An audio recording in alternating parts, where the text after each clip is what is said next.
The thing that gives me the most hope is when I go out and give professional development, in schools and at conferences, and I meet teachers, people who are in the classroom, and I see how many just really smart, dedicated, thoughtful people are out there doing this work. And that makes me think that, a lot of kids are still in very, very capable hands. My hope is that every kid in these rooms understands that we still got you, even though all this crap is going on. I'm still here. We still have this relationship. I still see you. Hello, friends. Welcome back to Think Inclusive, real conversations about building schools where every learner belongs. I'm your host, Tim Villegas. Today's episode is about teaching through the turbulence of our times and finding smart human ways to keep doing the work. Our guest is Jennifer Gonzalez of Cult of Pedagogy, a national board certified teacher who spent over a decade in classrooms and now helps teachers sharpen their craft. She's clear, practical, and grounded. We talk about safety, performative versus real inclusion, what leaders can do, and how teachers can support each other. We also dig into concrete moves you can make tomorrow and where to find hope when the news feels heavy. I don't know about you, but it's been very hard to stay hopeful in our current educational and political climate. So it is my sincere hope that my conversation with Jen can provide all of us a little bit of light in the darkness. Before we meet our guest, I want to tell you about our sponsor. This episode is brought to you by IXL. IXL is an all-in-one platform for K-12 that helps boost student achievement, empowers teachers, and tracks progress in one place. As students practice, IXL adapts to their needs, so every learner gets just right support and challenge, and each student gets a personalized learning plan to close gaps. Check it out at ixl.com/inclusive. Again, that's ixl.com/inclusive. All right, after a quick break, it's time to Think Inclusive with Jennifer Gonzalez. And just a heads up, Jen and I recorded this conversation over 2 sessions because of some technical hiccups. So if you hear us mention different times of the year, that's why. Catch you on the other side.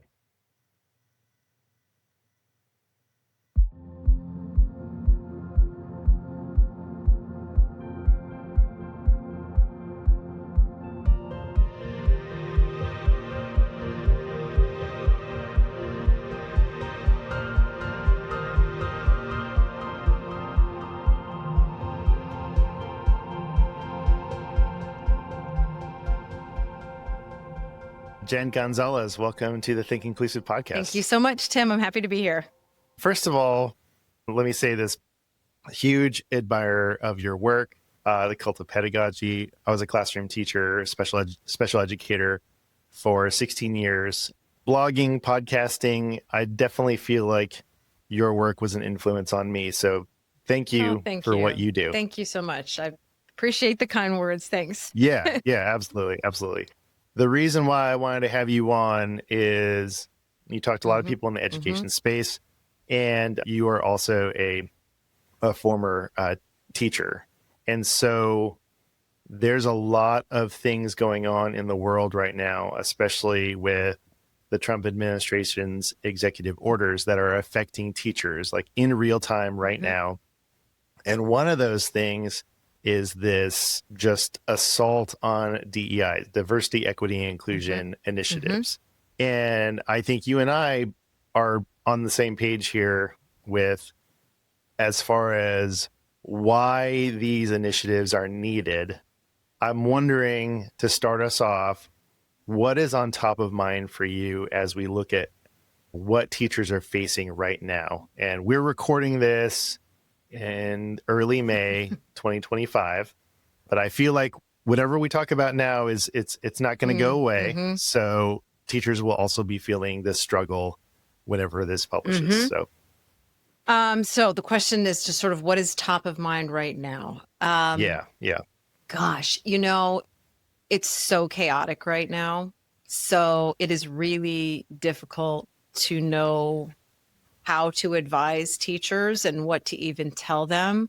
I think it's so different from state to state. There are states that are saying, no, we are going to continue doing what we're doing. Take away our federal funding if you want to. And then there are states that are like, time to wrap it up, guys. Get all your posters down. We're getting rid of that. And I think it just depends a lot on who your governor is, honestly. So, in the past, I think I have been more like, just do it anyway. But I think there are real threats now to people's jobs. And sometimes I feel like in some places there are even potentially physical dangers, including apparently you could even just get picked up in a van and taken out of the country at this point. I don't think anything at this point is out of the question. So I think the first thing top of mind is just everybody's safety, is really important. And I do think that this moment is going to pass. I think it's going to take a while. And I think all of this nonsense is eventually going to be something we look back on. But right now, I think there are some very real threats. And I do think that most people know their communities pretty well in terms of what the threats are there. So that is the first thing. I don't have any more blanket advice to give anybody. But,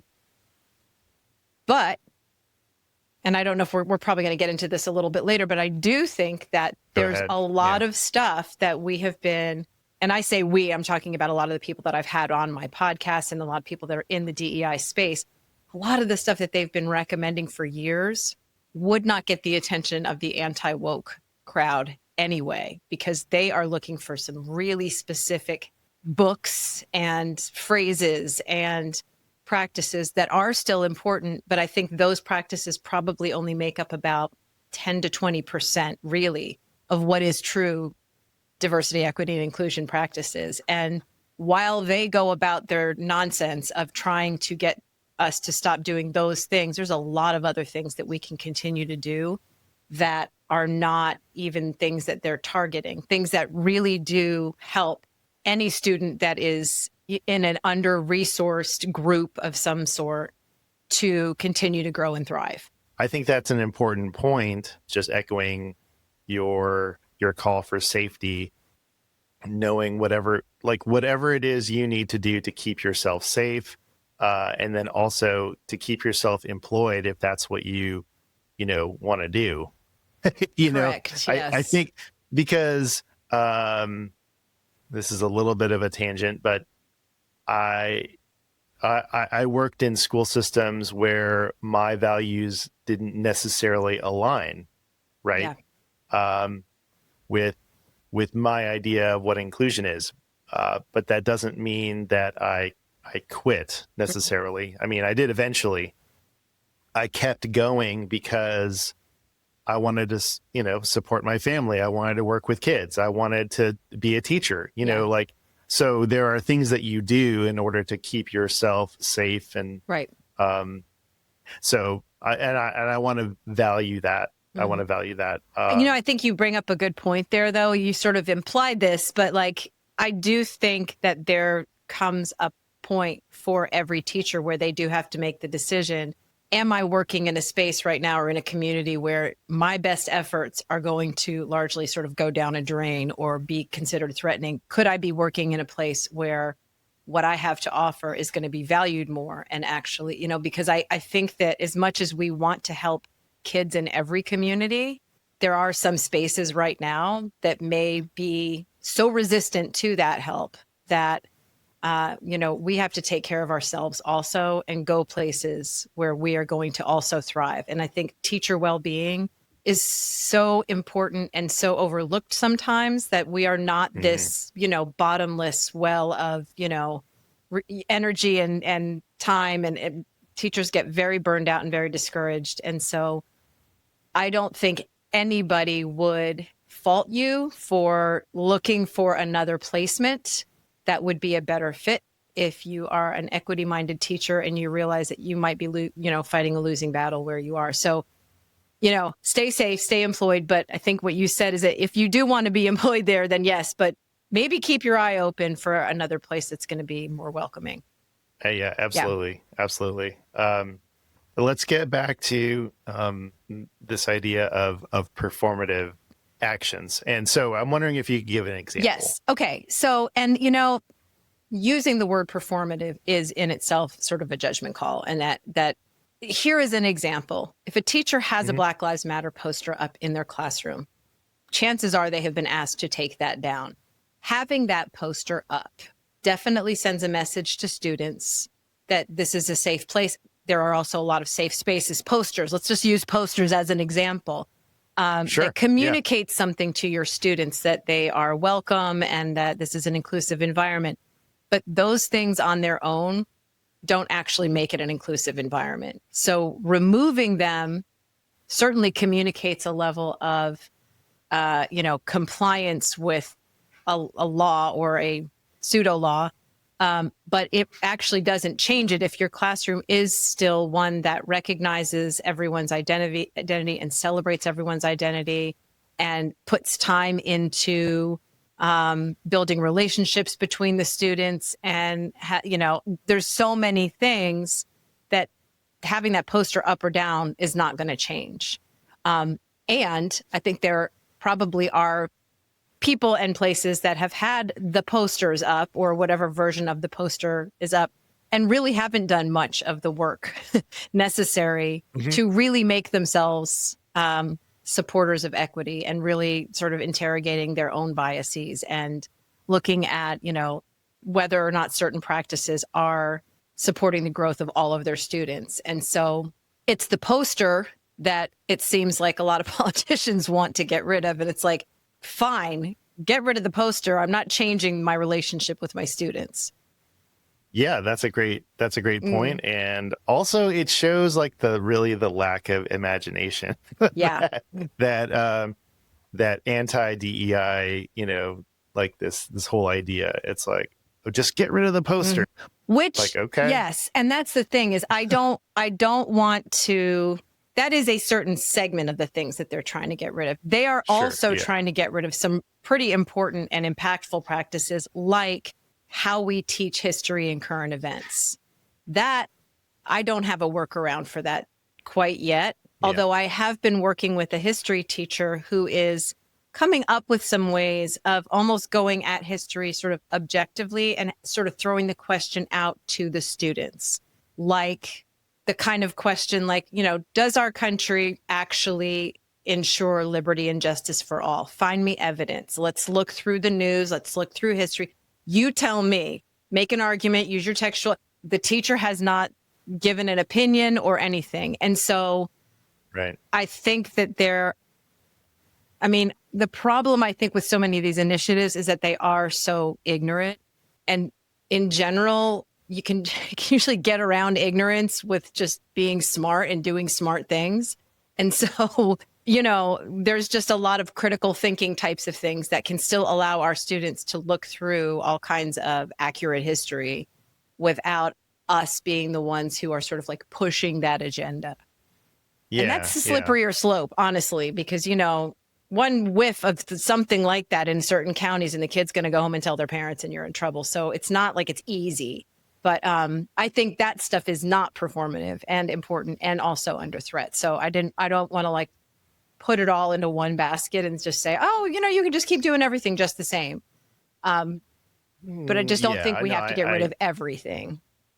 Absolutely. And context matters, right? And you have to figure out what's going to work for your classroom and your schools. Like I'm sure some principals in a district that may be, signing that letter and saying, nope, no DEI here.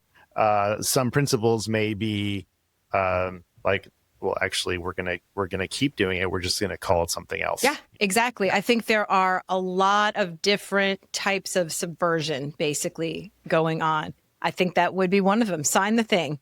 Sure, I'll sign it. We're gonna just keep doing everything exactly the same. Right. And then I have heard that there are superintendents in states that are saying, no, we refuse to sign it. And they're sticking their necks out, basically. Yeah, actually, so I listened to your episode and you read a Facebook post by the superintendent of Harrisonburg City in Virginia. And I just wanted I did not know that he wrote that, but that Harrisonburg City is one of our partners. Oh, Like wow. one of our at the Maryland Coalition for Inclusive Education, we have a number of partners, mostly in Maryland, but we have two in Virginia Yeah. and some in Illinois. And when I heard that, I'm like, oh my gosh, because we don't we work with a district leadership team, Mm-hmm. and that may or may not include the superintendent at times. Mm-hmm. So like his name wasn't on top of mine, but when I read that post, and I will make sure to put that in our show notes, just like, wow, such a fantastic statement by the top leader of a school district to say, yeah, we're going to keep doing what we're doing. So no Yeah. thanks. Yeah. It is. And it's really, that's what we need, because the teachers can't necessarily be the ones to do that. It really does have to come from leadership. So, one of the things that I uncovered this past week is that colleges, there's a coalition now of colleges that are creating something called, and I need to find it, but they're basically banding together and saying, if we are under threat for this stuff, we're going to form a coalition to pool resources so that if our funding is removed, we're going to help each other so that we can continue Wow. doing what we're doing, because that's what it comes down to. If we lose the funding, where do we come up with the money? And I'm thinking, are these places doing GoFundMe's or whatever? But this Big 10 universities, I think out of the 18 that are in the Big 10 as of last week, 11 of them had signed this agreement to sort of back each other up and say, we're going to share money and whatever legal fees to fight it, which is just so encouraging to know that people aren't just capitulating. Yes. And also, what I'm hearing from that is that no matter what, like this relates to education in our conversation, but also in any other aspect of, in life that you are feeling this pressure from the administration, we are stronger when we collaborate and we have partners. So like if you're feeling alone, I think this works on a micro level too. So like if you're a teacher and you're feeling alone because you're like, I really believe in this stuff, but my district is putting out orders for me to take down posters and to examine my curriculum, that you really need to find your allies, find the people that are like-minded and stick together, because then that way you're encouraged and you may be able to come up with different ideas of how to navigate this situation. Yes. Yep. All of that, sharing resources, sharing ideas. And that's exactly, and I think that's what those who are pushing this down on us are not prepared for, is the kind of solidarity that happens, between people who focus on nurturing human relationships and building community, that we kind of have each other's back. So yeah. Do you have any specific stories of how this has impacted teachers, maybe from either personally or what you've heard over the last few weeks? I don't. So many of them just kind of come from the news, about teachers that have lost their jobs over, using I think the most recent one that I heard is a teacher that was using a student's preferred name. And it was not the name that the parents had given the child, and they were fired. And I think it was maybe Oklahoma or something. It wasn't a shock, nothing specific against Oklahoma. I just understand that Oklahoma immediately signed the papers and said, yeah, we're good. Let's get rid of DEI. So, I think stories like that are super disheartening. And I guess my hope is that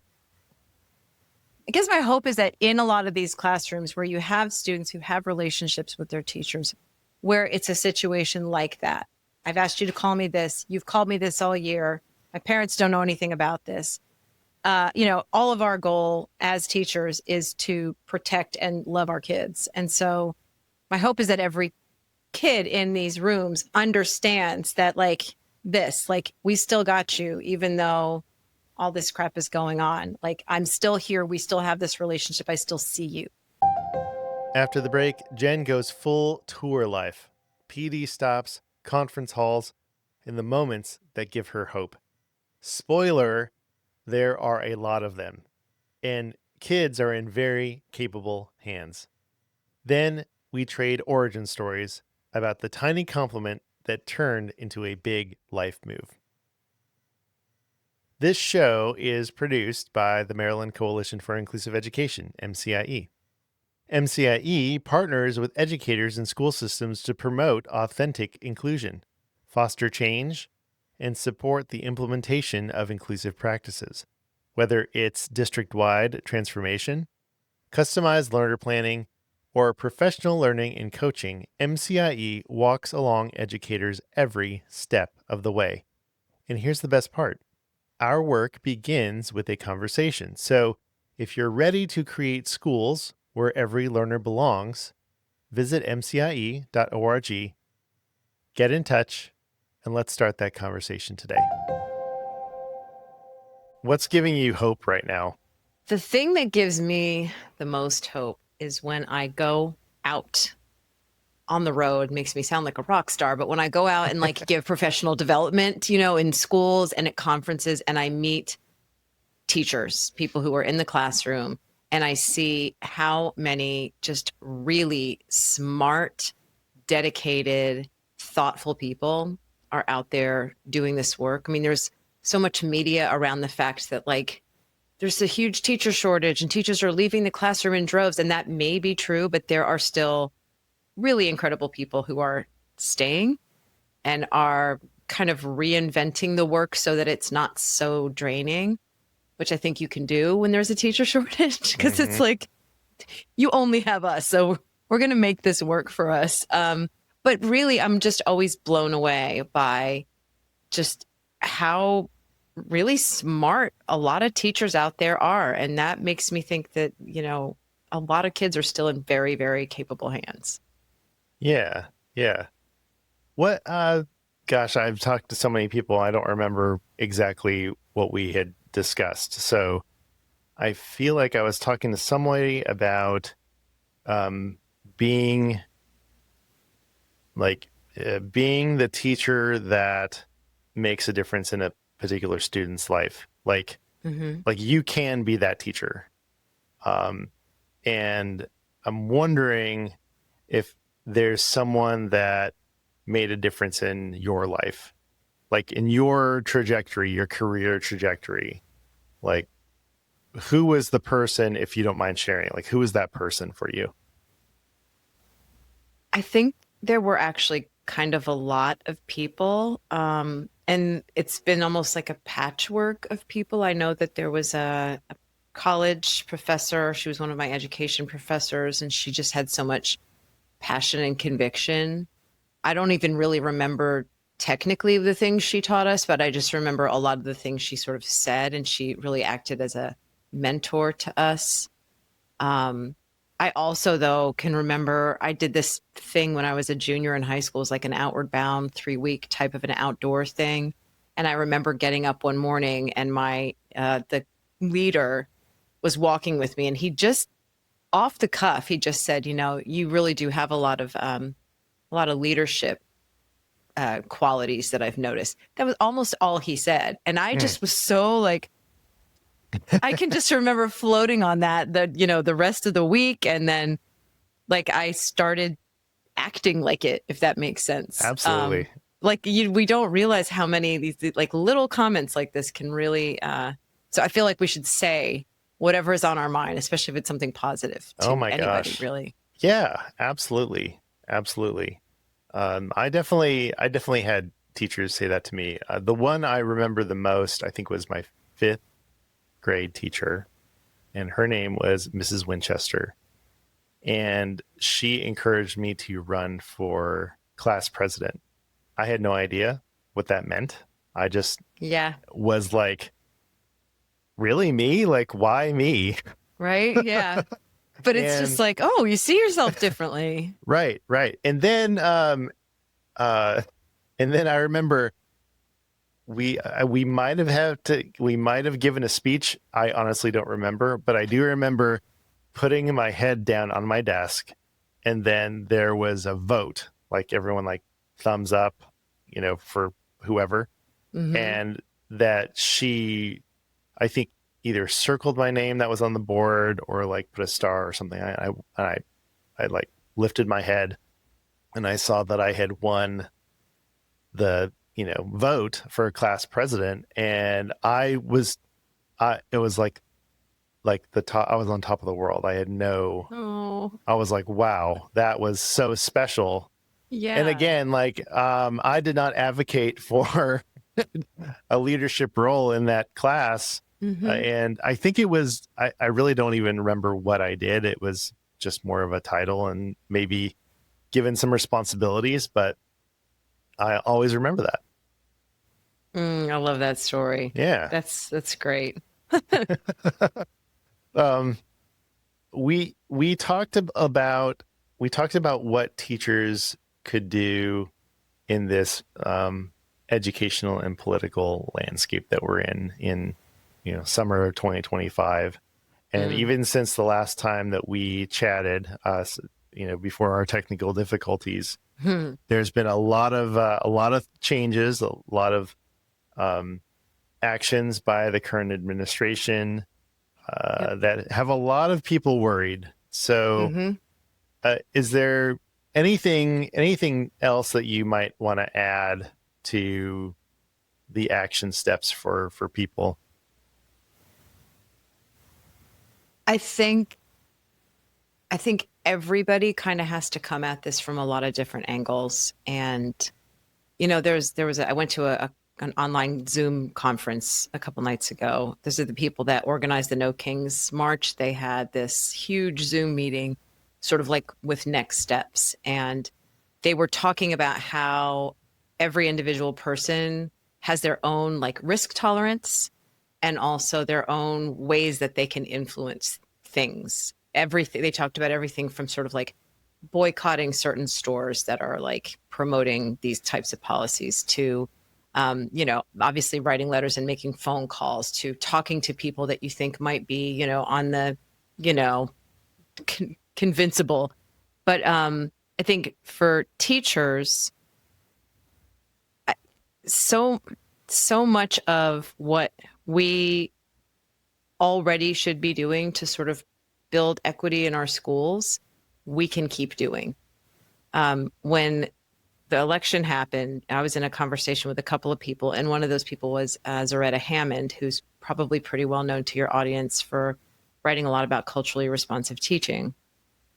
And what she said was, in some ways, she said, I'm not saying this is a good thing, but in some ways this could end up having a positive result because it could flush out a lot of I'm paraphrasing what she said, flush out a lot of the performative DEI stuff that people have been doing that just looks good, but doesn't actually create any real lasting change, and focus on the practices that would never raise anybody's, wouldn't get anybody's attention in terms of this is obviously a DEI practice. Things like building students' cognitive capacity and continuing to build relationships with our students, and making school a safe place, looking at some of our practices like dress codes that have been discriminatory. These are a lot of things that we can do that nobody would ever say, oh, that's a DEI practice. And a lot of those are the sort of more sustaining long-term things. So I think that there are still loads and loads of things that teachers can still do that no one is telling them they can't do, things like the things that I just listed. I also think that as citizens, there are things that we can do outside of our school buildings to try to at least lightly stay involved in what's happening politically and do whatever we can, whether it is making donations to people who are doing the sort of harder, scarier work, or the work that we don't necessarily have the skill set for.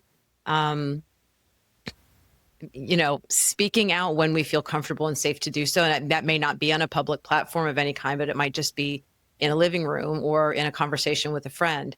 I think a lot of times people are afraid to engage in these things because we're so divided. I feel personally I can't reach most people. But sometimes something as simple as just saying, well, I see it a different way, and not even getting into it, but just letting the people in the room know that or even telling our experiences as teachers. If somebody's says, hey, they're dismantling the Department of Education. You're a teacher. What do you think about that? Like, talk about what you think about that. Talk about your own personal experiences. I think all of these things make a dent. So that was a really long answer. It's a complicated problem. It's a, yeah. And Yeah. I love long answers because that's just, it's a podcast. So Yeah. Yeah. do you listen to podcasts?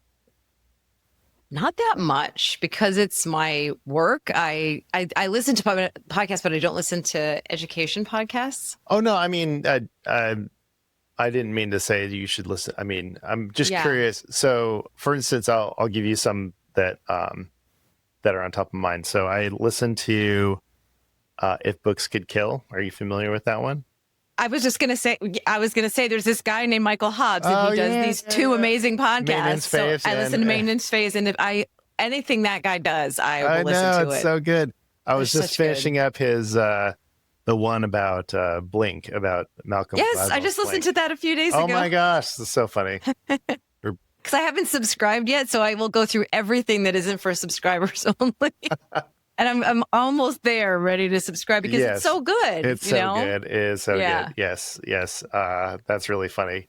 And then I listened to this news one called The Daily Beans. Are you familiar with that one? No, I have gone through multiple phases of trying to listen to news, and the downloads start to get overwhelming after a while, and it's also super depressing. Very true. Yeah. Yes. This one is a daily one, so it is, yes, it is a lot. I like Search Engine. Are you familiar with that one? PJ Vote. Search Engine is one where they it's just the one guy. I think he used to work for Wired or The Verge or something, like a tech journalist, and he'll find a question like why are there so many chicken bones on the street, like in the city, something random, and they'll just like dive into that question and explain it like way more than you'd ever think that was interesting, but it's super interesting. Yeah. So that is another one. Interesting. Yeah. Yeah. And then for education ones, I really do like Have You Heard, which is Jennifer Berkshire and Jack Schneider, and who are guests this upcoming season. So that was cool. That was really cool. That was a great experience. So yeah, I don't even know that one. Have You Heard?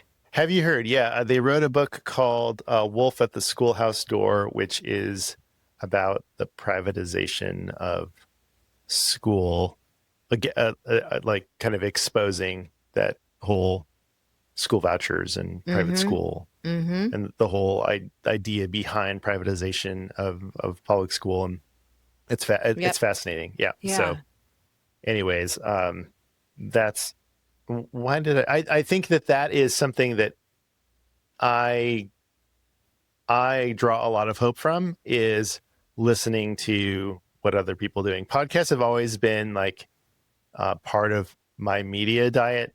So ever since in like 2005 or whatever, like when I got my first like iPod, or what was it? It was a shuffle. It was an iPod shuffle. It was that little stick, right? And you actually had to manually load the podcast on. Right? Yes. That was like part of like a day. It was just plugging it in. And like, exactly. And then I was trying to remember, like, how did I find them? Like, I think I went to Apple, like iTunes, and I just did like a keyword search.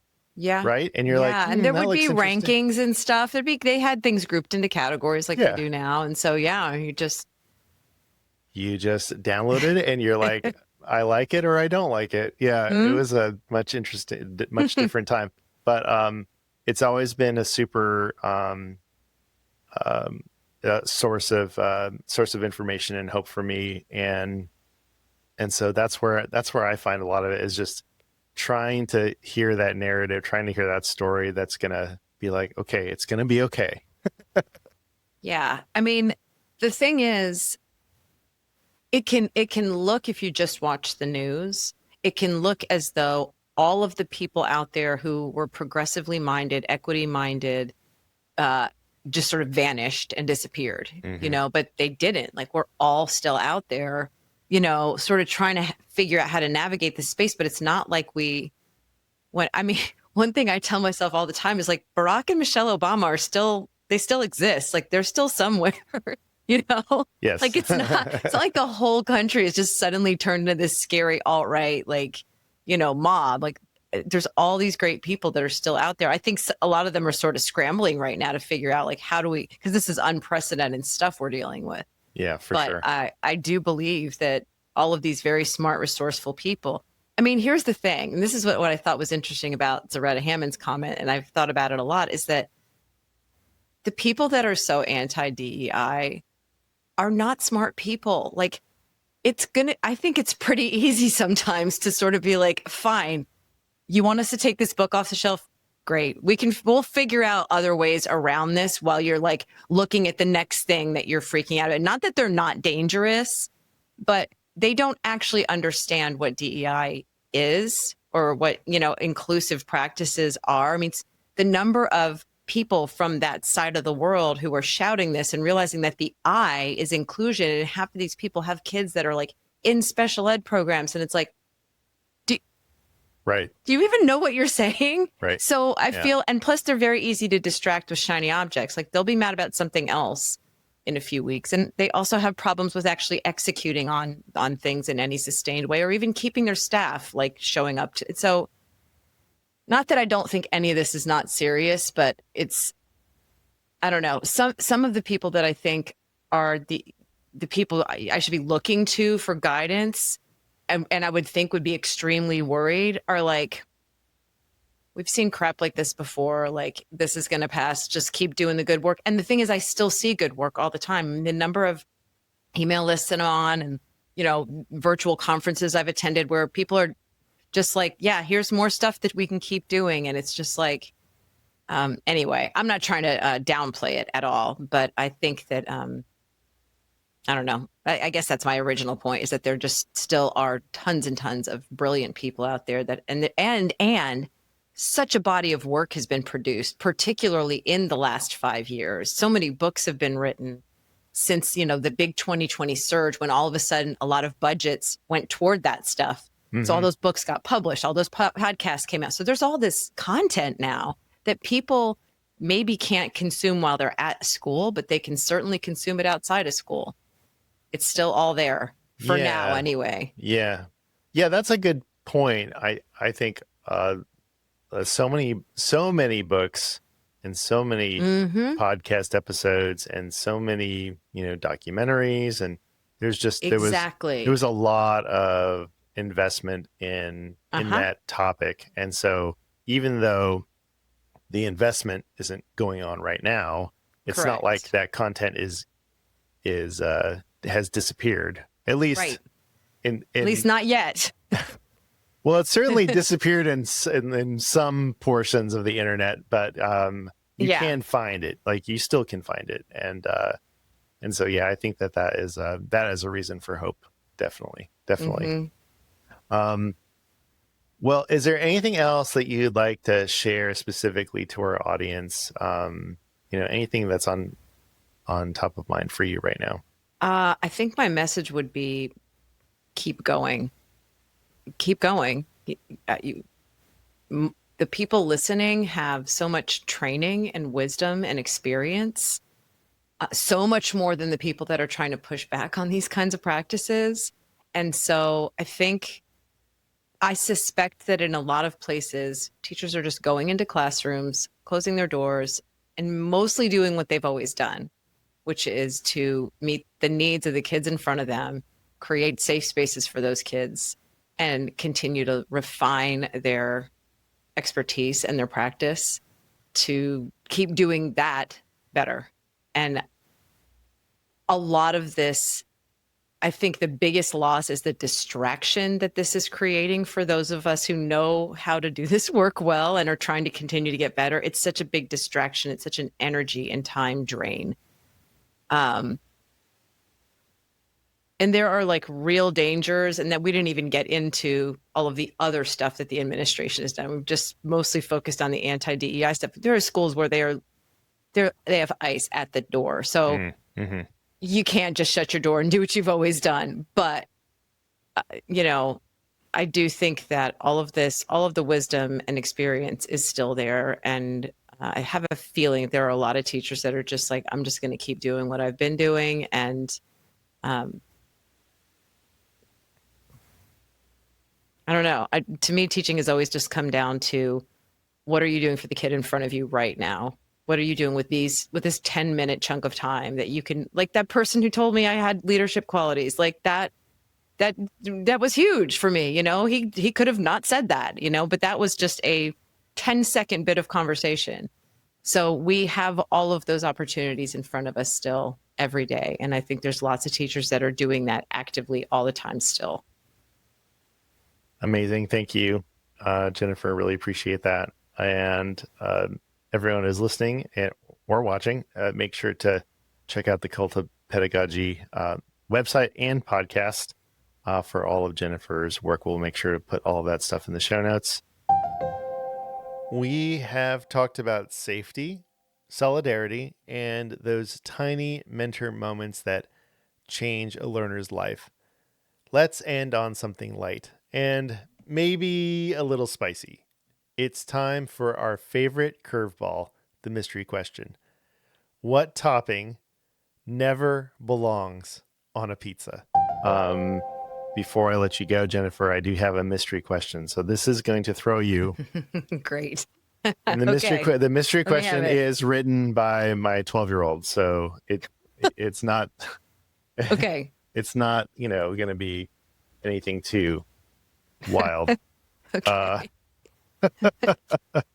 All right. And she just gave me a fresh crop of questions. So I'm going to have to pull. It's a mystery to you too, isn't it? Yeah. So the mystery question is for both of us. That's exciting. Okay. So this is what item does not ever belong on your pizza? That's a good. What? Let me see if I can get the camera to focus on that. There we go. What item does not ever belong on your pizza? Well, I'll come out of the gate right now saying I have no problem with pineapple because that's probably a very common answer. Right. Okay. Do you want me to go first? Yeah, you go first. Okay, I don't know I'll that go I have first. a strong stance on this. I also do not have a strong stance about the because I do like pineapple. So pineapple, bacon, ham, like that type of that whole Hawaiian stuff. I'm definitely into. What I am not a huge fan of is white sauce on pizza. Interesting. Okay, so like the Alfredo, like I keep thinking that I would like it, but I don't. And here's the other thing that I thought that I would like, but I don't, is like the barbecue chicken. Okay, so if you could put some jalapenos with it, right? I'm just not. I don't know. I like it. I live by Nashville though, so we've got Nashville hot chicken pizza, and it's fire. Okay, so hot chicken. I'm. But the barbecue. But you don't like the chicken, barbecue, the sweet. Yeah, the sweet sauce on there, and something about like, when I have a pizza, I want to have like the marinara sauce. Like that is not. And so like if it's something else, if it's like the Alfredo, or if it's that like sweet. It's like it's not pizza then, but I think it would still be personally delicious. It's just that it's not pizza and I'm fine with with other people enjoying it. It's just I just personally don't think that. Yeah. Right. Okay. So is there anything? Honestly, I mean, all pizza is good. Pretty much. I don't love having green pepper on my pizza, but I'll eat it. Okay. If somebody wanted to throw some fruit on there, I wouldn't eat it. Like blueberries. Thank you. Yes. No. If somebody was going to put blueberries, I'd be like, no, I'm good. Blueberries, no. Blueberries, strawberries, grapes, or pineapple is the exception. Exactly. I don't know why, but it is. Yeah. It's just made the cut. It's funny because my daughter, I know where this is coming from because my daughter does not like pineapple on her pizza because she doesn't like, she just doesn't like warm fruit, like warm apple pie or like blueberry pie. That's my favorite. No, she cannot. No, she's like, nope. A lot of people feel that way. Yeah. She just is not. They can't have it. She's trying to rally the troops now. I think she is. Yeah, I think she is. Not this time. That's a great question. Jennifer Gonzalez, thank you so much for being on the Think Inclusive podcast. This was a lot of fun. Thank you. Thanks for having me on.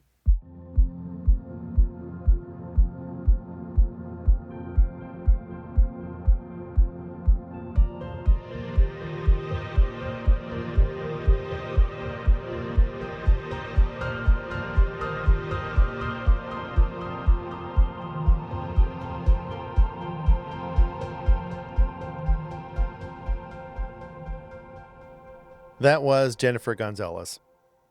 Here's what I'm taking with me. Safety first for educators and kids. Symbols aren't the work. Relationships are. Teach thinking and let students gather the evidence. Build capacity, not compliance. Protect your energy and find allies. Small, kind words can change a life. Here's one practical step for educators who are moving this work forward. Tell one student a specific strength you see in them today. 10 seconds, huge impact. Share this episode with a colleague who's building inclusive schools. Rate and review us on your favorite podcast platform. And follow Think Inclusive wherever you get your podcasts. A huge shout out to some of our new listeners from Georgia, right in my backyard. L and L, you know who you are. Thanks so much for taking the time to listen and share with me what you've learned. If you have something to share, you can always email me at tviegas@mcie.org. All right, time to roll the credits. Think Inclusive is brought to you by me, Tim Villegas. I write, edit, mix, master. I basically wear all the podcast hats and the baseball caps. This show is a proud production of the Maryland Coalition for Inclusive Education, scheduling and extra production help from Jill Wagoner. Our original music is by Miles Kredich, with extra vibes from Melody. Big thanks to our sponsor, IXL. Visit ixl.com/inclusive. Fun fact, I recently started playing RPG-style video games. Most recently, some friends of mine are playing Baldur's Gate 3 together. Right now, I'm a level 2 wizard. But more importantly, in the thick of battle, it's nice to know we have each other's backs. How are you showing up and having the backs of your friends, family, and colleagues right now? I'd love to know about it. Email me at tviegas@mcie.org. I read every single message. And if you've made it this far, you're officially part of the Think Inclusive Inclusion crew. Want to help us keep the good stuff coming? Head to mcie.org, click donate, and toss in a few dollars, $5, $10, $20. It helps us keep partnering with schools and districts to move inclusive practices forward and support educators doing the work. Find us on the socials almost everywhere at Think Inclusive. Thanks for hanging out. And remember, inclusion always works. From MCIE.